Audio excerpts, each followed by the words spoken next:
Stock market ने तारीख की बुलंद तरीन सतह का रिकॉर्ड बना दिया। कारोबार के आगाज में ही 1700 से ज्यादा पॉइंट्स का इजाफा। मार्केट ने 1,27,000 का संगे मील उबूर कर लिया। 100 इंडेक्स 1,27,419 पॉइंट्स पर ट्रेड कर रहा है। महंगाई के मारे आवाम पर मजीद बोझ। तेल की कीमतों में बड़ा इजाफा। डीजल 10 रुपये 39 पैसे, पेट्रोल 8 रुपये 36 पैसे फी लीटर महंगा कर दिया गया। पेट्रोल की नई कीमत 266 रुपये 79 पैसे, जबकि डीजल की कीमत 272 रुपये 98 पैसे फी लीटर हो गई।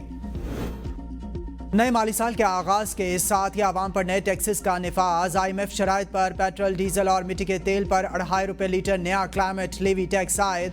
पेट्रोल और डीजल पर पहले से आयद पेट्रोलियम लेवी कम करके नया टैक्स एडजस्ट किया गया। मिट्टी के तेल पर क्लाइमेट सपोर्ट लेवी की मद में 2 रुपये 50 पैसे आयद किए गए हैं। पेट्रोल पर कार्बन लेवी एडजस्टमेंट के लिए PDL कम करके 75 रुपये 52 पैसे फी लीटर मुकर्रर। डीजल पर क्लाइमेट लेवी एडजस्टमेंट के लिए PD लेवी 74 रुपये 51 पैसे हो गई। नए बजट के तहत आज से नए टैक्स लागू हो गए। सदर मुमलिकत आसिफ अली जरदारी ने फाइनेंस बिल 2025-26 पर दस्तखत कर दिए। फाइनेंस एक्ट के तहत नए माली साल के बजट के तमाम तर इक़दामात पर अमल दरामद शुरू हो जाएगा। हुकूमत ने आइंदा माली साल के बजट में 623 अरब रुपए के नए टैक्सेस नाफिज किए हैं। नॉन फाइलर्स के लिए कैश निकलवाने पर विद होल्डिंग टैक्स 0.6% से बढ़कर 1% कर दिया गया। कौमी असम्बली ने हुकूमत की 10 मुकम्मल और 2 ज़ेली तरामीम की मंजूरी दी थी। अपोजिशन के 78 तरामीम मुस्तरद की गईं।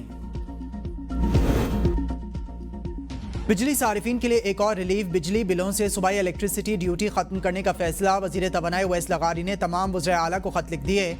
उवैस लगारी का कहना है कि जुलाई से इलेक्ट्रिसिटी ड्यूटी की वसूली बंद होगी। बिजली के बिलों में टैक्सेस का बोझ कम करना चाहते हैं। लगभग मुल्क भर में बिजली बिलों में 1 से 1.5% सूबाई इलेक्ट्रिसिटी ड्यूटी आयद है। FBI टैक्स वसूलियों का हदफ हासिल करने में नाकाम। हदफ 12,977 अरब रुपए से कम करके 11,900 अरब रुपए किया गया, वो भी पूरा ना हो सका। मजमूई वसूली 11,722 अरब रुपए रही। 178 अरब रुपए का टैक्स शॉर्टफॉल सामने आ गया। FBI हुकाम जून के महीने का मुकर्ररा हदफ भी हासिल ना कर सके।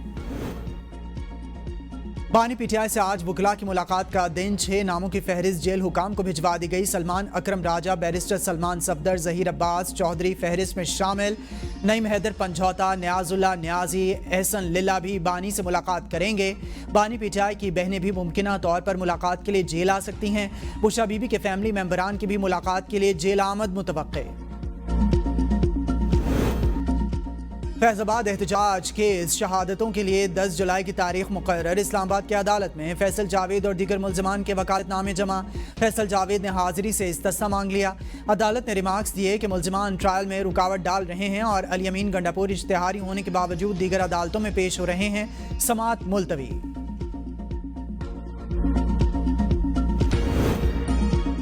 पहाड़ों की सैर में एक और फैमिली लापता हो गई। पेशावर से ताल्लुक़ रखने वाले 4 अफराद पर मुश्तमिल खानदान का स्कर्दू से गिलगित जाते हुए अहले खाना से राबिता मुनक़ता हो गया। फैमिली 29 जून को दिन 11 बजे स्कर्दू से गिलगित के लिए रवाना हुई थी। आखिरी बार कचोरा चेक पोस्ट के एग्जिट पॉइंट पर देखा गया था। अहले खाना ने हुकूमत गिलगित बल्तिस्तान से मदद मांग ली। अमेरिका ने शाम पर से इक़्तिसादी पाबंदियां उठा ली। अमेरिकी सदर डोनाल्ड ट्रंप ने शाम पर आयद पाबंदियां खत्म करने के एग्जीक्यूटिव ऑर्डर पर दस्तखत कर दिए। इससे कबल अमेरिकी महकमा खारिजा की तर्जमान टैमी ब्रोस का कहना था कि शाम पर से 2004 में लगाई गई इन पाबंदियों को उठाया जाएगा, जिसमें शामी हुकूमत की जायदाद को मुंजमद किया गया था। साबिक शामी सदर बशारुल असद, दाइश और ईरानी इत्तेहादियों पर पाबंदियां बरकरार रहेंगी। अमेरिका शाम को दहशतगर्दी की मावन रियासत करार देने के फैसले का जायजा ले रहा है। शामी वज़ीर ख़ारिजा ने अमेरिका के फैसले का खैर मकदम करते हुए कहा है कि पाबंदियां उठाने से शाम आलमी बरादरी के लिए खुल जाएगा। आम अमेरिकी शहरी उठाएंगे। तुर्की के सूबे अजमीर के जंगलात में आतिशज़दगी से बड़े पैमाने पर तबाही। दर्जनों मकानात जलकर खाकस्तर हो गए। आग से मुतासरा 5 मुख्तलिफ इलाकों से 50,000 से ज़ायद लोगों को महफूज मकामात पर मुंतकिल कर दिया गया। वज़ीर आज़म शहबाज शरीफ का तुर्की में फैलने वाली तबाहकुन आग पर दिली रंज और अफसोस का इजहार। कहा, मुश्किल वक्त में सदर रजब तैयब उर्दवान और तुर्क अवाम से दिली हमदर्दी और इजहार यकजहती करते हैं। वज़ीर आज़म ने समाजी राबते की वेबसाइट पर पैगाम में लिखा कि हम दुआ गो हैं कि आग पर जल्द अज जल्द काबू पा लिया जाए और जान माल का नुकसान कम से कम हो। इस नाजुक घड़ी में तुर्की की हर मुमकिन मदद फराहम करने के लिए तैयार। اسلام آباد اور اطراف میں رات گئے گرج چمک کے ساتھ موسلادھار بارش. واسا Rawalpindi high alert. Train emergency نافذ. 24 گھنٹوں کے دوران سب سے زیادہ بارش اٹک میں 34 ملی میٹر ریکارڈ کی گئی. محکمہ موسمیات کے مطابق آج اسلام آباد، پنجاب، بالائی خیبر پختونخوا اور کشمیر کے بعض مقامات پر موسلادھار بارش کا امکان.